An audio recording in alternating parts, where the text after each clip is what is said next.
Malien assalamu alaikum. Mi malien befo ka be wala nyuman don ni wati na Mali kono ani Mali koka. Malien sigilen do yoro anga foli bi bla awye.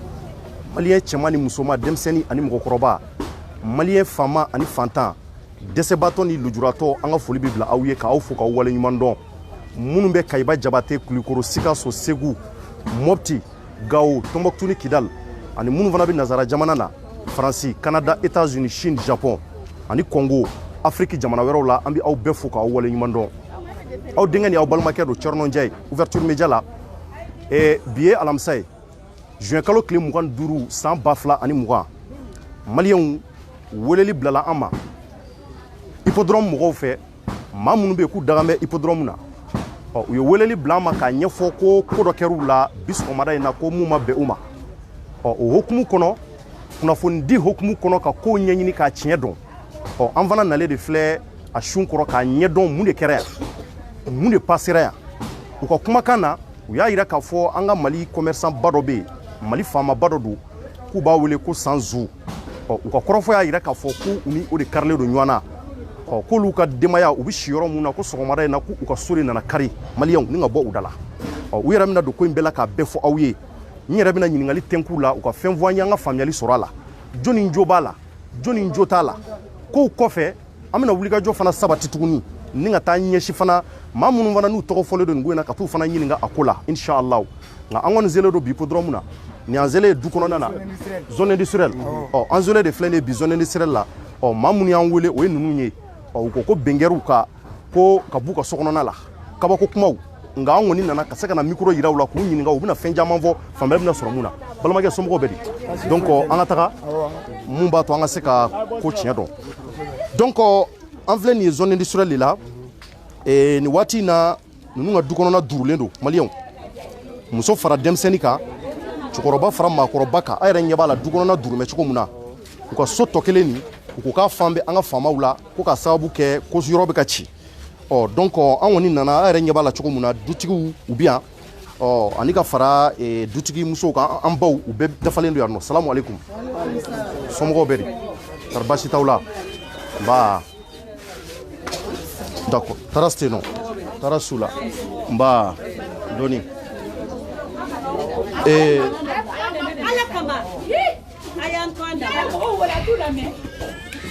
voilà comme baasi tɛ ouverture média mɔgɔw don an ye kunnafonidilaw ye an bɛ jamanadenw ka baara la n'an y'a ye ko k'a kɛra jamana kɔnɔ a bɛ ka tali kɛ jamanadenw kan n'u y'an wele an bɛ t'u lamɛn donc ko weleli bilala an ma a yɛrɛ den dɔ fɛ ko sɔgɔmada in na k'u nana aw ka so ci k'aw ka so cira k'aw bɔ a ka so kɔnɔ 6 heures du matin donc an kɔni nalen don ka na ko in ɲɛɲini a ko kɛra cogo min na donc maintenant an bɛ se ka kuma fɔlɔ di jɔnni ma o bɛ se ka ɲɛfɔli k'an ye an ka faamuyali sɔrɔ a la d'accord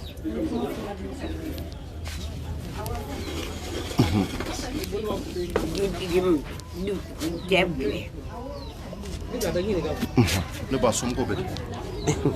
kuma b'i bolo ko kɛra cogo ko kɛra cogo min an bɛ Mali kɔnɔ yan a ka ca anw buramuso olu de tun bɛ turelakaw kun turelaka alimami kɔrɔ Bukacin Ture o muso de tun ye an buramuso ye o muso de tun y'aw buramuso ye sisan an cɛ ma bɛ min kɛ a fa ye u tɛ ye ani tubabuw de tun don kosɛbɛ ka marakala jɔ ka tila yan kabini Pointe Pona an bɛ yɔrɔ demarche kɛ ka Malɛ kibaru ka a kunbɛn ka den ni kuncɛ kunbɛn yan an ma fɛn min kɛ yan o tɛ yen ka ninnu denmisɛnnin ma ta ka yɛlɛ fo pale la fɛn na. D'accord. Y'a mɛn wa. Y'a mɛn. Donc sisan n'i y'a faamuya ale bɛ ka kow kɛra cogo min na kɔrɔlen aw sigira ya cogo mun na a bɛ k'o de lakali d'accord donc maintenant an bɛ fɛ a den dɔ kana fɔlɔ sɔgɔmada in na ta kɛra cogo mun na o k'o ɲɛfɔ an ye fɔlɔ jɔn bɛ se k'o fɔ an ye rapidement an k'o dɔn fɔlɔ parce que an b'a dɔn yan yɔrɔ ninnu ye sigiyɔrɔ fɔlɔw ye yɔrɔ fɔlɔw d'accord donc jɔn Ni mɔden ye. ni mɔden ye an bɛ fɛ k'a ɲɛdɔn d'accord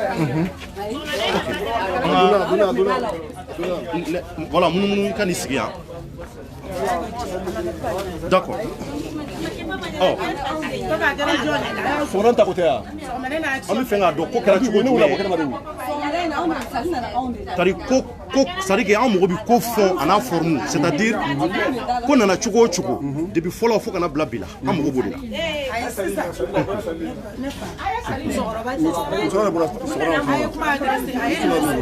Olu nana don sunɔgɔ la. oui mais sisan i b'a ne mago bɛ ɲininkali mun na parce que an y'a mɛn ko yɔrɔ in cira donc an bɛ fɛ k'a dɔn yɔrɔ in feerela cogo jumɛn a feerela jɔnni ma a kow bɛ cogo jumɛn mun nana se fo kana se cili ma an mago b'o ɲininkali la yanni sɔgɔmada in ta yɛrɛ ka fɔ réellement an bɛ fɛ k'o de dɔn k'u somɔgɔw bɛ di Baasi foyi tɛ yen nɔ. fɛn t'i la Hɛrɛ an b'a la. toro ka gɛrɛ siège la A fɛn kɔni bɛ n na Voilà. parce que ok donc an bɛna aw yɛrɛ nana a y'a ye an bɛ situation min na. maintenant Awɔ. d'accord ko maliyɛnw ɲɛ b'i la mali kɔnɔ ani mali kɔ kan Kosɛbɛ. donc an bɛ fɛ ka ko dɔn Awɔ. réellement Awɔ. parce que a ka mɔgɔw y'an wele Kosɛbɛ. komi n y'a ɲɛfɔ cogo min na kuma daminɛ sɔgɔmada in na Awɔ. ko faamaw nana sɔgɔmada in na an ka Kosɛbɛ. finitigiw Kosɛbɛ. yɔrɔ an ka finitigiw ti na tant que a ma fɔ olu fana ka taa olu Kosɛbɛ. fana ti wuli u yɛrɛ ma U tɛ wuli u yɛrɛ ma. parce que ɲɛmaa dɔ de bɛ yen mun b'a fɔ a ye taa Awɔ. i b'a sɔrɔ hali olu yɛrɛ t'a dɔn mun don Kosɛbɛ. nka ordre de bɛ d'u ma o bɛ na Awɔ. Awɔ. ɔ maa min ye ordre d'u ma a bɛ se ka kɛ sariya baarakɛlaw ye Awɔ. an ka sariya baarakɛlaw olu de bɛ Kosɛbɛ. kiiri tigɛ u b'a ye k'a fɔ ko bɛ taa ko bɛ taa Awɔ. ɔ ko sɔgɔmada in na da de nana kari nin cogo la k'aw ka bɔ so kɔnɔ ka yɔrɔw kari Awɔ. ɔ a ko nana cogo jumɛn o tuma a ka yɔrɔ kun feerelen de don kɔrɔlen wa ou bien a ko kun bɛ cogo Bon an kɔni bɔra feereli in kalama kɔsa in na de. cogo jumɛn Parce que 2002 la komi n y'a a ye cogo min na. Sinon ne delila ka papier minnu ye n mɔkɛ bolo o dɔ bɛ yen nɔ usufruit don date de 1931. 1930 1931 ne yɛrɛ de ɲɛ a ye a papier y'a bolo o kɔfɛ a ye tentative wɛrɛw kɛ gouvernement kɛlen Mali ye o ta ko mɔgɔkɔrɔba kun don tentative ninnu kɔnɔna na a kɔrɔla a terikɛ kun ye Seydou Badian Kuyate ye Seydou Badian Kuyate y'a instruit avocat dɔ fɛ yen un certain Birahima Kone o fana y'a bila ka taa Soumela Cissé fɛ yen a tɔ Soumela Cissé ministre des finances ye o kɛra Alpha ka wagati la mais il était vieux a wagati la j'ai eu la chance ka don a démarche kɔnɔ Soumala ye papier d'an ma k'an ye fantan ye n'an ye moyen sɔrɔ an ka yɔrɔ in dilan mais en 2002 encore ATT ka démarche kɔnɔna la a sera grande famille Touré la Touré ka doléance di ko na Ala y'a kɛ a ye fanga sɔrɔ u ka yɔrɔ dɔ bɛ Kulukoro goudron sira la a bɛ fɛ u ka a d'u ma u ka se k'a jɔ ka exploiter o 2002 min ni o ko daminɛna ci bɛɛ bɔra o de kɔnɔ sisan ka kɛ ko sugu bɛɛ ye anw ma cogo di parce que an bɛnkɛ dɔ bɛ o de bilala du ka cidenya la parce que famille bɛɛ ye mɔgɔ dɔ bɔ pour ka comité dɔ diligenter k'u ni gouverneur ka baara kɛ donc an ka duden min b'a la a kɔni ma explication cohérent d'an ma an ka ko la an tun ye papier min ye dans un premier temps ko domaine ye sariya di ko ka abornage kɛ an y'o papier ye ka an mɔkɛ tɔgɔ y'a la an bɛɛ content na kabila bɛɛ nisɔndiyara ça c'est fait en 2002 en 2002 en 2002 o kɔfɛ a ko tɔ tununna an ne ma ka papier bɔ ɲɔgɔn na an k'a lajɛ ka ɲɛ k'an k'a lajɛ yɔrɔ nin ye président de la république ka ATT ka papier ye an tɛ se k'o dilan an fɛ yan dɛ premier ministre ka papier o b'a la an tɛ se k'o dilan an fɛ yan dɛ bornage papier in fɛnɛ filɛ numéro de b'a la Mali sariya bɛɛ n'i taara sali domaine na i bɛ nin numéro sɔrɔ yen numéro min b'a la a bornage kɛtɔ u k'a ma ko titre dɔ b'a kɔnɔ o tun ye o numéro filɛ a ko 5696 donc nin papier in bɛɛ dira Nin bɛɛ dira. k'a fɔ yanni indépendance cɛ papier tun b'aw ka du papier tun bɛ yɔrɔ la indépendance avant l'indépendance ça c'est fait en 1931 papier fɔlɔ min y'a ye mɔkɛ bolo 1931 mais a papier in tununna bi dɛ tununa bi mais an t'a dɔn archive bɛ yɔrɔ n'i ye ɲininkali kɛ yɔrɔ o yɔrɔ i tɛ ɲɛ sɔrɔ parce que Mali code de b'a la surtout an ni mɔgɔ min bɛ ɲɔgɔn na ko sanzu wari batigi de don i bɛ se ka taa yɔrɔ o yɔrɔ yen bɛɛ sannen don hali an ye comité minnu wuli ka fara an kan ka démarche kɛ u bɛɛ tilala k'u retirer parce que n'a ye wari di min ma i b'i sen bɔ a la donc an tora o de kɛnɛ kan an wulila waati dɔ la u ye attribution bɔ arrêté dɔ bɔ an y'an ka du mɔgɔ 3 mɔgɔ 4 tɔgɔ y'a la donc an ye papier ɲini sisan n'an bɛ taa titiri b'o la an taara sɔrɔ maintenant k'an ka yɔrɔ yɛrɛ ko titiri bɔlen don a bɛɛ la ko titiri bɔlen don a bɛɛ la titiri bɔlen don n filɛ ka plan de morcellement min yir'i la aw ko k'a bɛ taa titiri bɔ a la maintenant a taara sɔrɔ ko titiri bɔra a bɛɛ la ko jɔnni y'a bɔ a la ah ɔ titiri cachet b'u la o mais o cachet tɛ ka ɲɛɲini c'est à dire Mali yɛrɛ problème gɛlɛya y'o de ye u bɛ yɔrɔtigi 2 bila kɛlɛ la mais administration min ye papier dilan olu si tɛ ye bon ni se bɛ min ye dɔrɔn ta bɛ kɛ tiɲɛ ye bon n'an dun ma la raison la plus forte dabila Kidal ta bɛna Bamakɔ dɛ mais aw bɔlen a kalama aw ma wuli ka jɔ kɛ wa an wuli ka kunun an bɔra tribunal la fɔra ko lundi de kan ka segin ka taa kunun aw bɔra tribunal an bɔra tribunal la kunun u tun an parent dɔ minɛ ka datugu munna ko parce que ko a ko ko a ka kariw bɛ yan ko n'i bɛ mɔgɔ lawuli i bɛ délai de d'a ma au moins 3 mois parce que machine fɛnw don walifɛnw don n'ale y'a ta ka taa fili yɔrɔ wɛrɛ ninnu bɛ ka problème min fɔ nin o b'ale sɔrɔ yen o kɔnɔna la dɔrɔn u nana ni papier ko n'a ma wuli dans 24 heures ko ni min bɔra la k'a b'a ye o dugusajɛ a taara gendarmerie la dɔrɔn u y'a datugu donc kuna sini an nana tribunal la tribunal ye investigation kɛ k'an ka taa so ko lundi k'u b'an wele sɔgɔmada in na famille wulila à 6 heures du matin ka sɔrɔ yɔrɔ bɛɛ bouclelen don garde nationale bɛ yan u ka chef de file tɔgɔ ko Madlamine Traoré an taara k'a ɲininka ko ci bɔra huissier ni avocat de fɛ ka d'olu ma k'olu nana ko ils sont que des exécutants bon comme an ka drapeau de b'u kana nous on a jugé nécessaire an kana kɛlɛ k'olu fɛ parce que o y'anw yɛrɛ ka drapeau de mais an k'a ɲini k'a dɔn mun y'a to an sera yan nɔ un coup parce que substitut min b'a ko kunna n'a bɛ communauté la il s'appelle Farine Ba il est à la base de tout ça là mun b'o yir'e la an n'a kuma na a ye ne papier minɛ ka yira ne la tribunal kɔnɔ a ka bureau kɔnɔ bar tɛ dɛ ko tribunal de bɛ ka kuma i fɛ ko n'u nana k'u b'a ka baara kɛ k'a ka n'u bali c'est un ordre vocal. C'est un ordre vocal. cogo jumɛn a yɛrɛ da ça on appelle ça ordre vocal a ye vocal di kuma kana kuma a ko ko n ka papier bɔ ko n kana bɔ ko a ko yala ko a ye après an taara président de jeunesse nationale ye o ye mɔgɔ ci ka président de jeunesse communauté bila ka na k'ale tɛna fɔlɔ mais communauté président kana fɔlɔ an n'o taara ɲɔgɔn fɛ a ye se ka an ye kuma la k'amu ordre ko ka na tɔli kori k'ale y'a kɛ pour mankan kana bɔ la de a ko yala ko tarawele a ma kɛ ten n ko kuma kɛra cogo min na ko n ka daminɛ a ko yala papier jumɛn n ko papier bɔ ko n ka papier to yen il y a fait 2 fois ne ko bon Fabien ba bon vraiment excusez moi yɔrɔ bɛ droit la ni fo titre kelen la domaine directeur cherche à carrière bolo parce que a bɛ bɔ yen bon c'est ça ni bɛ bɛɛ jukɔrɔ titre il est venu 3 fois numéro je trouve 3 numéros 3 chiffres chaîne sigilé allez mais avant le morcellement Amidou Traoré en yɔrɔ filɛ numéro bɛ a ɲɛ la combien 5696 c'est même personne sans jour même lié encore tu vois combien ici ni combien 6950 et quel est le 600 voilà 695 ni o kelen tɛ merci j'ai d'autres papiers encore c'est où ni fana n'a ye o ma tɛfu jigin mais o ye numéro jigin kelen fana tɛ bon an y'a dɔw la sisan titre in a bɛ ka déplacer de quoi a bɛ ka déplacer de il y a plusieurs titres partout de coin a dɔ ta magasin yɔrɔ la k'a bɛna installer a fiti kɛra a tɛ se na o dogo hali sisan sisan mun filɛ a bolo sisan ni fila min n ye 3 min la ni si n'o si tɛ kelen ye a si tɛ kelen ye u y'an wele k'an na par surprise u na bornage kɛ bornage u ni wɔgɔbɔ de nana dɛ n bɛna a na luwariw de a yɛrɛ mana luwari ni entrepreneur fɔlɔ a la internet fila ta entrepreneur luwari nana k'u bɛna san juguya ticogo la n bɔra sunɔgɔ la u ye n wele k'a fɔ n ko bon n ko aw yɛrɛ bɛɛ kasigɛw denw na an b'a dɔn parce que an b'u dɔn ni fɛn min ye c'est malfaiteur n ko mun b'aw da sen ko la ko non ko mɔgɔw y'olu bila ka na u ye téléphone bɔ ka entrepreneur wele ka na a nana a kumana ko bon ko a kuma fɔlɔ min fɔ a lamɛn de a ko ni ta da sogo kɛli la k'i kun kan ka ci bɛ da kan ka fara de ko mais k'ale sanji tun bɛ ko min kɛ fɔlɔ k'ale y'a idée bɔ a la mɔgɔ min kan hakɛ min a k'o tigi hakɛ d'a ma a ka se ka baara kɛ n ko bon karisa n ko a b'a kalama n ko sanju nous on a mis une plainte contre X ni morcellement bɛɛ kɛlen kɔfɛ ko an ye lettre 5 min la n'o ye du ta ye an ta demande titre kan an y'a sɔrɔ titre b'a bɛɛ la an ye plainte contre X voilà j'ai ici donc a ye plainte d'o la an ye plainte de contre X de voir il y a quoi qu'il y a dedans mun de b'a filɛ nin an ka plaine filɛ an ka plaine fɛnw donna plaine tourna a tunna ɲɛma sɔrɔ a la n'i ma sɔrɔ a la progrès de chimiste n'o ye farini ba ye an sera a ma a ko k'an ka plaine tunna k'an ka fɔ an ka avocat ɲɛna n'o ye maître Dji ye k'a ka plaine kura don a ye plaine kura don tuguni mais en surprend an ye audience ɲini président fɛ ani procureur fɛ u ko k'u m'an ka plaine ɲɛ la an ka plaine contre IS k'u m'a ɲɛ la o plainte contre IS la parce que mun na a démarche daminɛna progrès fɛngɛ o b'a yira aw kun sɔmina depuis waati jan merci o de y'a to a ye wulikajɔ kɛ merci mais a wulikajɔ ma se ka buti an ma buti parce que mun na sanzu wulila institution fɛ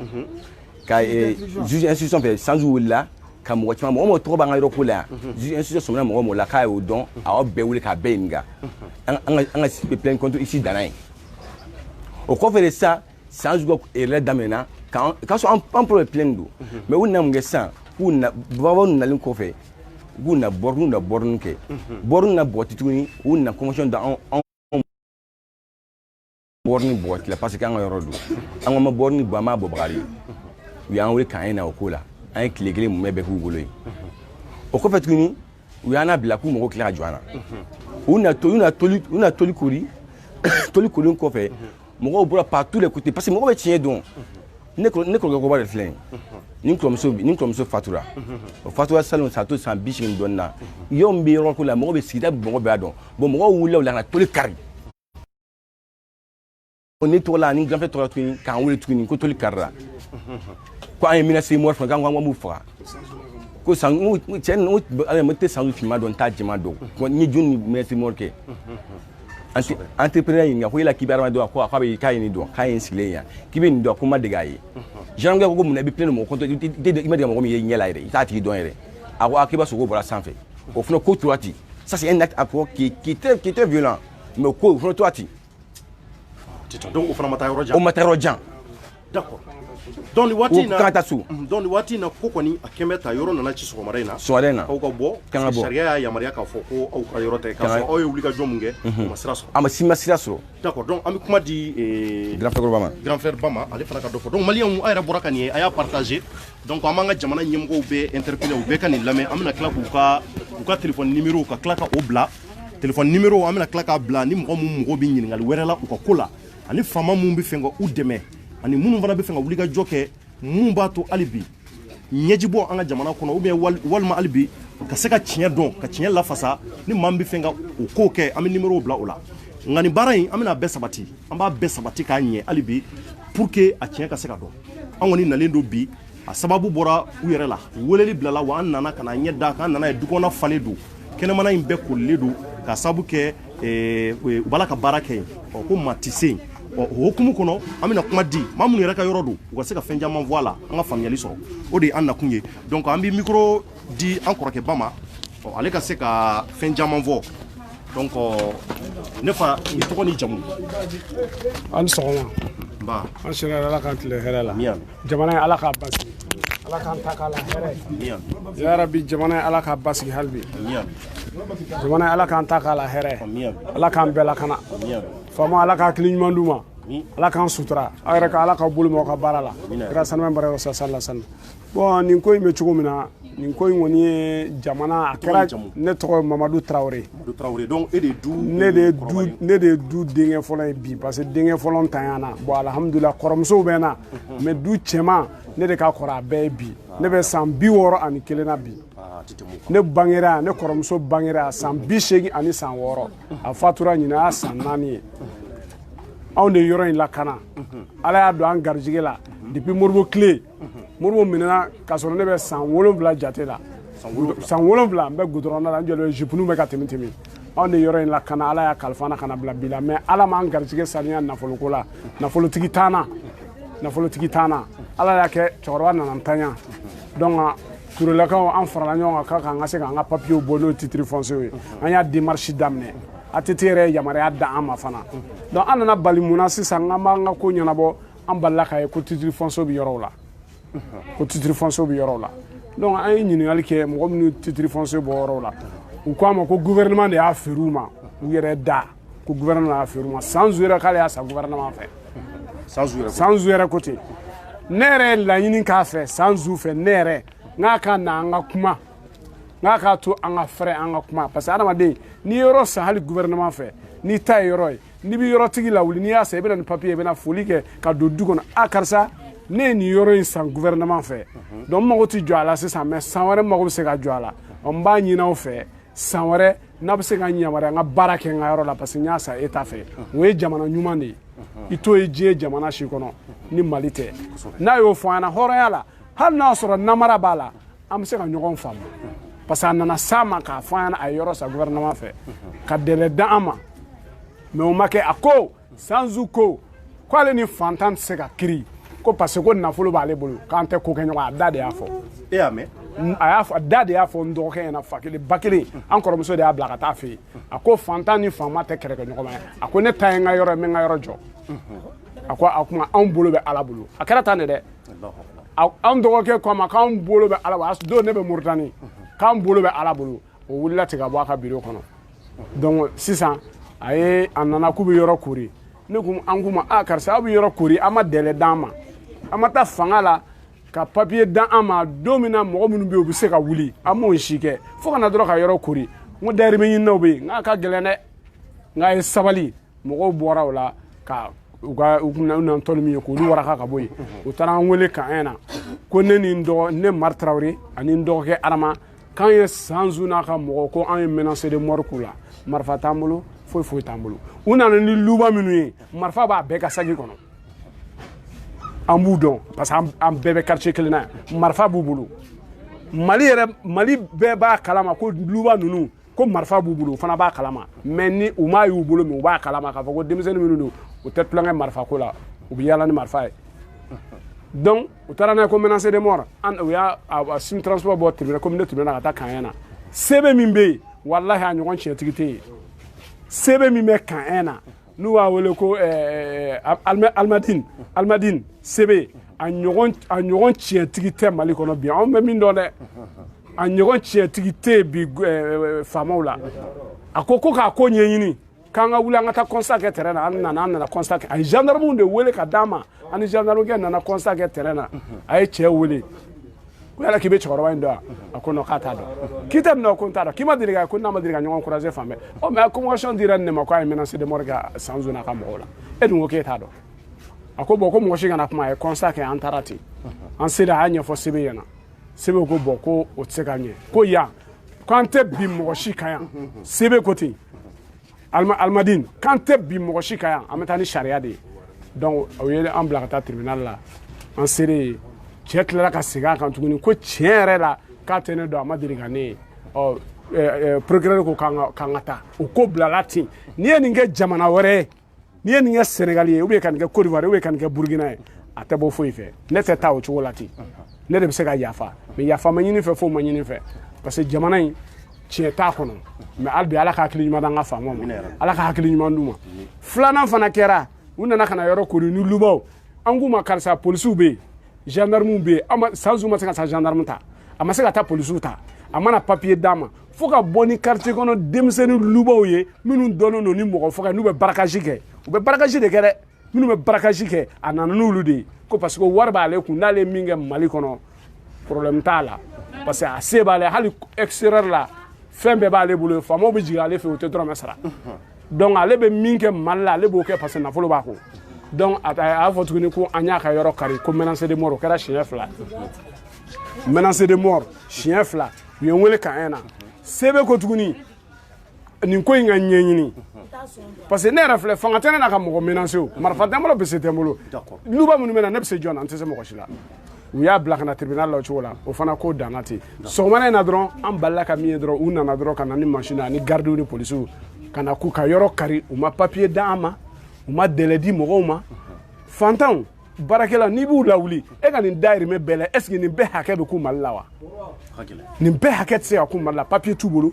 fɛn ma d'an ma papier ma d'an ma lɛru ma d'an ma foyi mais minnu nana ka na yɔrɔ la kana o ye anw dɔ de ye parce que denmisɛnninw don mɔgɔkɔrɔbaw la denmisɛnninw b'o la baara de don sariya de b'u bila ka na olu tɛ se ka ban cogo si la parce que an denw don an b'a fɛ de u ka baara sɔrɔ donc Mali drapeau de b'u la wa an b'u bonya fana hali n'a fɔra ko ka dumuni d'u ma bi anw bɛ bɔ ka dumuni d'u ma mais Sanzu min ye anw tɔɲɔ ani faama minnu ni ala ma hakili ɲuman d'olu ma n'olu farala san zu kan Mali ko in na u ye baara di maliyɛnw ma dɛ parce que ni hakɛ in t'an to yen ni hakɛ tɛ Mali to yen dɛ maa maa bɛ ɲɛmɔgɔ la k'i ye fanga ye lahara jɔ don kaburu kɔnɔ lahara tɛ dɛ kaburu kɔnɔ i bɛ ɲininka dɛ bon nin hakɛ in ka an to nin hakɛ in na est ce que Mali bɛ ɲɛ wa an bɛ dugawu de kɛ ɲɔgɔn ye ka hakili ɲuman di ɲɔgɔn ma ka hakili ɲuman di faamaw ma sinon bon n'a fɔra dɔ k'a fɔ sisan k'an ka bɔ ko jamakulu ko hakɛ cayara k'an ka bɔ ka ko de kɛ Mali kɔnɔ mais minnu tɔɲɔna an bɛ bɔ ka tugu ɲɔgɔn kɔ an bɛ tugu ɲɔgɔn hali n'an bɛ sa mais an tɛ ala deli o la jamana in kɔnɔ an bɛ ala deli jamana in ka basigi ni terrain ko in komi yɔrɔ cira a yɛrɛ ɲɛ b'a la yɔrɔ cira yɔrɔ korilen don an ka finitigiw fɛ donc bɛɛ nalen don sokɔnɔna na yan donc maintenant aw bɛ fɛ ko ka kɛ cogo di sisan a ka laɲini yɛrɛ ye mun bon an kɔni ka laɲini ye min ye a fɔlɔfɔlɔ laɲini fɔlɔfɔlɔ ye min ye fɔlɔ jamana faamaw k'a daminɛ IBK la ka na ka premier ministre la ka na gouvernement bɛɛ la mɔgɔw ka minɛn bɛ yen fɔlɔ marchandise de don mɔgɔ minnu b'u dayɛlɛ u ka nasɔngɔ di sini u b'a ɲini bi de olu bɛɛ yan nɔ taayɔrɔ foyi t'u la fɔlɔ solution ka ɲini o la fɔlɔ o de y'anw ka laɲini fɔlɔ ye dayirimɛ ɲininaw de don a maa n'i y'a fara ɲɔgɔn kan a ka ca maa 100 ni kɔ ye minnu bɛ ka dayirimɛ ɲini yan a bɛɛ b'a ka sini nasɔngɔ ɲini bi de wa o n'o ta bɛɛ minɛn minnu b'u ka fɛnw kɔnɔ machine ni fɛnw ka machine juru ta 2 millions 1 million yirisi machine ka na bulukɔrɔ la u bɛ baara kɛ k'a sara dɔɔni a dɔw ta tɛ hali 6 mois bɔ fɔlɔ tɛ kalo 6 bɔ fɔlɔ donc solution ka ɲini Mali faamaw u tulo b'a la de u b'a mɛn dɛ mais komi u yɛrɛ dama ni ɲɔgɔn cɛ karisa ta minɛna la an k'a dɛmɛ a ka dɔ in fana ta minɛ sinon an bɛɛ bɛ lebu o solution fana bɛ Mali bolo u b'o de kɛ c'est à dire sanzu ta filɛ nin ye n'an m'an jija ka sanzu fana ka yɔrɔ minɛ ka d'a ma ni turu sera an fana ma don min na u k'an dɛmɛ wari bɔ ni fɛnw na u tɛ sɔn dɛ c'est pour cela u fana bɛ sanzu dɛmɛ a ta la donc an bɛ min ɲini faamaw fɛ a b'u deli ala kama u k'a kɛ malidenya kosɔn u ka ala lajɛ dɛ u ka ala lajɛ u ka baara kɛ tiɲɛ kan mais u k'an dɛmɛ fɔlɔ mɔgɔ minnu ka minɛn tiɲɛnen filɛ nin ye hali n'a tɛ sara u ye u kana sara yɛrɛ mais u ka yɔrɔ ɲini ka d'u ma u k'u ka minɛn bila u k'u ka dansɔngɔ ɲini sinon ni ninnu ma dansɔngɔ ɲini ni ninnu farala bingannikɛlaw kan jamana kɔnɔ a bɛ ɲɛ wa baara t'e bolo nasɔngɔ yɔrɔ sɔrɔ t'e bolo e dun ye denbayatigi ye i tɔɲɔna mais n'i taara fara bingannikɛla kan dun yɔrɔ kɔni a tɛ dɔn k'a fɔ ko i tɔɲɔnen kun don dɛ donc an bɛ dugawu kɛ ala ka hakili ɲuman an bɛɛ ma ala ka n'o si bɔ a kɔnɔ mais faamaw k'a lajɛ k'a daminɛ ATT n'a ka mɔgɔw la ka na u ka an dɛmɛ IBK n'a ka mɔgɔw u ka an dɛmɛ u ka fantan minnu filɛ u kana fɔlɔ ka n'u ɲɛ da yɔrɔ kan u yɛrɛ ka wuli ka na ka n'u ɲɛ da n'i ye nin kɛ jamana o jamana a tigi bɛ wuli ka na n'i y'a kɛ jamana o jamana ye a bɛ wuli ka na donc u kana ka n'u ɲɛ da yɔrɔ kan u ka faamaw bila ka n'u ɲɛ da yɔrɔ kan u ka fantanw lajɛ u bɛ se k'u bila yɔrɔ min na sinon cogoya foyi t'an bolo bi an bɛ ala de bolo sinon an tɛ Mali faama bolo an tɛ jɔn bolo an tɛ foyi an bɛ ala sɔnna taala de bolo bi mais ni ala ye sababu ɲuman min pousser ka na da an ma bi an b'o de minɛ o sababu ɲuman dɔ ye aw fana ye donc an bɛ ala bolo an bɛ Maliyɛn faama ɲuman minnu hakili bɛ dugudenw na an b'a ɲini ala fɛ ala k'u kunsi an ma kira sanuma in barika kosɔn salim ala ka laɲini bɛ sabati ala ka laɲini bɛ maintenant an bɛ kɔrɔfɔ laban di jɔnni ma an ka kɔrɔfɔ laban jɔ mɔgɔ min se ka kuma in bɛɛ kuncɛ d'accord donc maintenant maliyɛnw a yɛrɛ bɔra ka nin mɛn nin ye du den fɔlɔ de ye mun bɛ nin waati in na a ko k'ale ye san 60 dɔɔnin ye donc a yɛrɛ bɔra ka kumaw mɛn bon nin ko in inshallah maliyɛnw an bɛ dugawu kɛ komi ɲɛmɔgɔw yɛrɛ ɲɛ banna an ka faamaw ɲɛ banna nin waati in na vraiment hali bi Mali ye jamanaba de an bɛ si k'a fɔ don o don anw de bɛ fala an bɛ bala bon ko n'a bɛ kɛ Mali kɔnɔ c'est très important an kunnafonidilaw an ka ye kɛnɛw kan parce que anw de ye jamanadenw kumada ye donc mɔgɔ ni kuru bonyana i kɔnɔ n'i ma a bɔ a laban bɛ taa kɛ baara i bolo donc o sababu la anw ka taa kɛnɛw kan kuma di mɔgɔw ma c'est très important donc a yɛrɛ bɔra ka mɔgɔw kuma mɛn nin ko mun n'a kɛra bi sɔgɔmada in na maliyɛnw zone industrielle la n'i bɛ taa Kulikoro sira n'i y'a minɛ ka tɛmɛ express kan i bɛna se zone industrielle sirafara ani hippodrome sirafara in yɔrɔ fo Feba yɔrɔ la station Total bɛ a yɔrɔ la zone industrielle sirafara in o yɔrɔ in tout juste so in bɛ ka ci o yɔrɔ de la donc yɔrɔ in ti yɔrɔ filima ye bɛɛ b'a yɔrɔ dɔn donc ne ba an bɛ kuma jɔ e la maintenant e ye du in ba dɔ ye n'est-ce pas ah ok i yɛrɛ présenter i yɛrɛ fɔ Assalamu alaikum. Wa alaikum salam. Mbaw fo ka wali nando. Ka barka da. Ne tɔgɔ ye Salimata Kulubali. Salimata Kulubali. I Kulubali. Ne cɛ ye Amidou Traoré. Amidou Traoré. Ala y'a ka kalifa minɛ. Ne furu san 60 de ɲinɛ. San 60. Dɔ b'a 60 yɛrɛ kan. Allahu akbar. Komi anw tɛ sɛbɛn dɔn. Dɔ b'a 60 kan. Dɔ b'a 60 kan. Sɔgɔmada in na n b'a daminɛ o ma. Bari ni mɔgɔ bagara mɔgɔ ma kuma t'i kɔnɔ tuguni.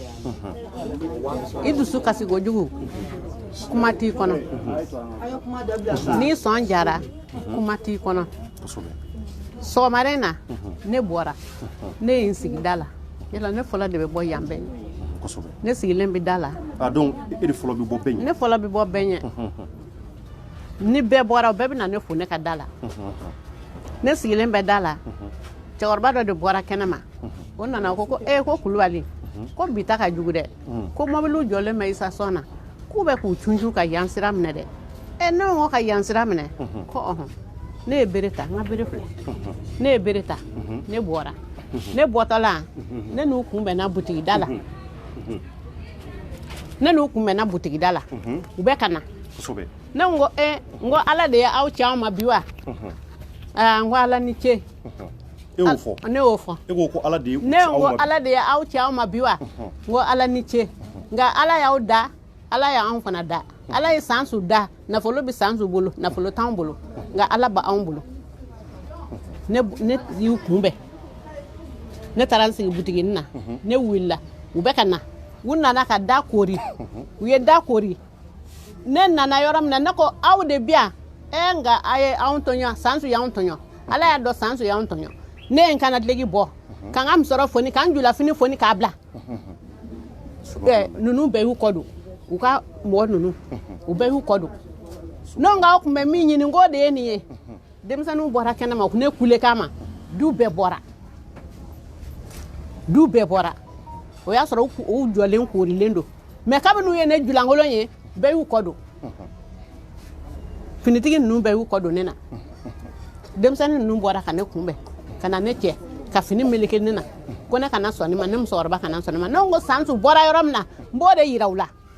Komi nafolo bɛ Sansu bolo, nafolo t'anw bolo, nka Ala b'anw bolo. Mais Sansu bɔra yɔrɔ min na, ne b'o yira u la. Yan ka kɔrɔ ni Sansu ba n'a fa ye. Ne furu yɛrɛ ka kɔrɔ ni Sansu ye. Ne Sansu ye aw bila ka na. Sansu mana aw bila ka na yan minɛ. O tuma na ne fana bɛ Ala bila aw la. Ne ye Ala bila aw la, n ye Ala bila Sansu la. N ye Sansu di Ala n'Ala kira ma. Ka n bolo fila ka so Ala la. Sansu kɔni ta y'a ka nafolo ye, nka anw ta ye Ala ye. Denmisɛnninw nana ne cɛ, ka na ne ladon, ka ne ka fini siri la. O don samedi tɛmɛnen, u nana tɔli koorini min kɛ, Lubarika ye ne bugɔ. A nɔ filɛ. Lubarika ye ne bugɔ. A funu bɛ k'a jigin sisan. K'an bugɔ ɲɛ na. A bɛ ka denmisɛnninw bugɔ. A bɛ ka ne bugɔ. Ne ko n k'i bɛna ne faga bi wa? A ko ayi, mama n t'i faga. N k'i kɔni bɛ n faga. Ayi, musokɔrɔba ne t'i faga sa. N ko wala i bɛ n faga. I nana n fagali de kama bi. Denmisɛnninw bɛ se k'a dɔn. Ne kɔni t'a dɔn, mais denmisɛnninw b'a dɔn. D'accord. Donc moi maintenant, mun bɛ bolo ka ɲɛsin an ka faamaw ɲɛ b'i la bi, u bɛɛ ɲɛ b'i la. Faamaw, 120 faamaw bɛɛ ɲɛ b'i la bi. Mali fantan naani fɛ. Donc mun b'i bolo pour que faamaw ka se ka wuli ka jɔ kɛ ka nin ko tɔ ɲɛɲini. Inshallah an fana bɛna wuli ka jɔ kɛ ka taa se Sansu ma. Wa n'a ka mɔgɔw fana kulo b'an na, bon komi anw dun sɔrɔ yɔrɔ dɔn, olu bɛ se ka u ka numéro ci an ka inbox là pour qu'an fana ka s'u ma ka t'u yɛrɛ interviewer pour connaître réellement le fond de cette affaire. Donc i bɛ se ka mun sɔrɔ ka fɔ faamaw ye nin ko in na pour que a ko tiɲɛ ka dɔn aw ka se k'a ka yɔrɔ sɔrɔ. Ne kɔni bɛ min fɔ faamaw ye, faamaw ka sabali k'u don yɔrɔ la, u ka fantanw lajɛ. San 100 sigiyɔrɔ n'a fɔra ko ka n'o minɛ diyagoya nafolotigi fɛ, u ka gɛlɛn dɛ. Faamaw k'a lajɛ, u ka nafolotigiw fana lajɛ, u ka nafolotigiw la sabali, u ka fantanw to yen u sigiyɔrɔ la. An sigi bɛ san 100 bɔ min n'a fɔra ko nafolotigi ka n'o minɛ an na, ka faamaw to yen, jamana bɛ yen dɛ. N'a fɔra k'an ka bɔ sisan ko ka taa ABK kunbɛn, an b'a kunbɛn. An wetera ye sanji jukɔrɔ. anw wetera ya sanji jugora kan nin cɛ ka kɛ mobili kɔnɔ sanji jugora ka taa weta ye n'a fɔra ko o mɔgɔw ka wuli jagoya la tilegan fɛ olu sigilen bɛ k'o lajɛ o kuma na an b'u deli u k'an dɛmɛ ala kama u k'an dɛmɛ a kira kama an b'u deli ala n'ala kira kama u k'an dɛmɛ an b'u deli ala kama a kira kama u k'an dɛmɛ u kana an to nafolotigiw bolo u kana an to nafolotigiw bolo ne ka kuma ka laban y'o de ye o de la ala sago sago ala ka sababu ɲuman nɔgɔya a ye yɔrɔ jumɛn jɔ e ko jɔn ye yɔrɔ jumɛn jɔ marakala pɔn donc e furucɛ y'o jɔ ne furucɛ y'o jɔ k'a ka lɛkɔli kɛ yan ka bɛɛ mɛn kɛ yan ani tubabu bilen gouverneur a ka yiri filɛ ko bɛɛ ka yiri jɔ i ka foro la a mangoro filɛ i kɔ filɛ i k'a ye n'a fɔra ko o denw dun mɔdenw dun ko a n'a muso o taɲara aw de bɛna ka na yɔrɔ min na a ka gɛlɛn ala ka sababu ɲuman d'an ma ya rabbi d'accord donc Traoré nteya Jamusa Traoré d'accord donc merci abana vraiment an bɛ foli kɛ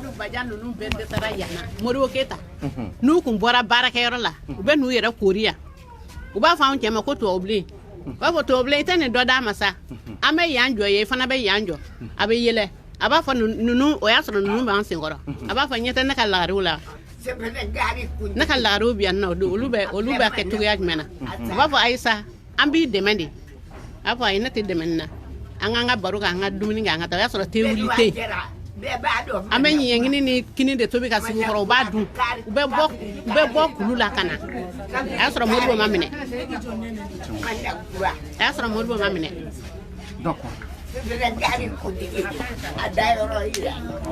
d'accord donc hakili la kɔrɔfɔw mɛnna hali bi an bɛ dugawu kɛ ala ka ko in nɔgɔya o de y'an ka dugawu ye donc maliyɛnw a bɔra ka video lamɛn an bɛ foli bila faamaw ye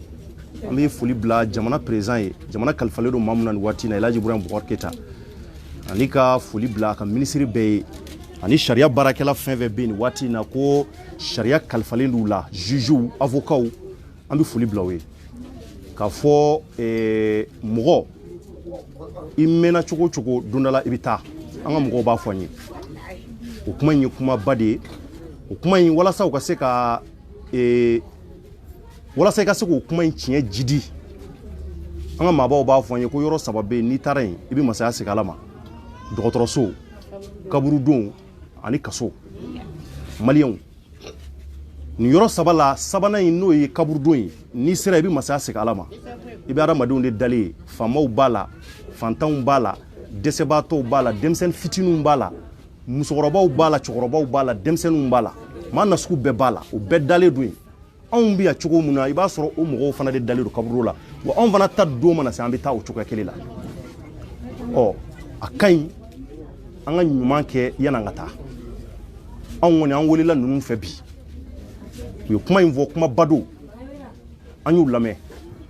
wa hakili la faamaw fana y'u lamɛn u b'ala k'an ka mali waritigi mun tɔgɔ fɔ ni o ye Sanzu ye an b'a ɲini a fɛ n'a sɔrɔla a ka maa mun ɲɛ banna ni o bɛ se ka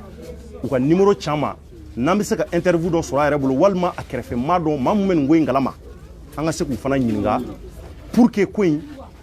jamanadenw ka se ka a juger ka équilibrer donc hali bi an bɛ foli bila jamanaden bɛɛ ye maliyɛn bɛ k'an lajɛ yɔrɔ o yɔrɔ an ka foli bɛ bila aw ye fɛn fɛn bɛ k'an lajɛ Faransi jamana ka États-Unis Chine Japon ni Canada Congo Brazzaville Angola Afrique du Sud Libye ni Algérie an bɛ aw bɛɛ fo minnu bɛ Sénégal ni Laginɛ an bɛ aw fana fo k'aw wale ɲuman dɔn minnu fana bɛ Kuyate jamana kan ani Angleterre an bɛ aw fana fo minnu bɛ k'an lajɛ Kayi Kulikoro Sikaso Segu Mopti Gao Tombouctou ni Kidal an bɛ bɛɛ fo donc k'a fɔ anw bɛ taa nin kɛnɛ ninnu kan a yira kun tɛ dɔwɛrɛ ye k'a fɔ anw bɛ jamanaden bɛɛ de ka baara la ouverture média a sigira bɛɛ de ye faama fara fantan kan n'an y'a ye k'a fɔ dɛsɛ bɛ mɔgɔ ma la mɔgɔ ko ben kɛra a kan an bɛ taa kuma d'u ma u bɛ fɛn fɔ faama ɲɛnama minnu bɛ yen k'olu bɛ hinɛ jamana na olu bɛ fɛ ka wuli ka kow tiɲɛ dɔn olu de b'a ɲɛɲini k'a ɲɛ dɔn donc an bɛna numéro di numéro mun ni aw mago bi hali bi ɲininkali wɛrɛ la a bɛ se ka somɔgɔ ninnu yɛrɛ ɲininko la donc an bɛ se ka numéro di 77 31 25 60 c'est que numéro in ka tugun 77 31 25 60 d'accord donc minnu bi nazara jamanaw la ni olu ye 00223 kɛ a bɛ numéro in tugu a la donc directement a mago bɛ ɲininkali minnu na a b'o sɔrɔ a bɛ fɛ ka dɛmɛ mun kɛ a bɛ se k'o kɛ nin numéro in na a bɛ se ka ko kɛ a b'o kɛ nin numéro in na maa minnu fana bɛ faama minnu fana bɛ fɛ ka ko tɔ ɲɛdɔn hali bi pour que ko in ka wuli ka jɔ k'a la donc olu fana bɛ se ka numéro in wele donc an bɛ dugawu kɛ hali bi ala ka tiɲɛ bange ala ka fantanw ɲɛji cɛ hali bi ala ka hinɛ jamana in na ala ka mali taa ɲɛ merci à toutes et à tous aw denkɛ ani aw balimakɛ don Cɔrinon ouverture média a k'an bɛn waati wɛrɛ au revoir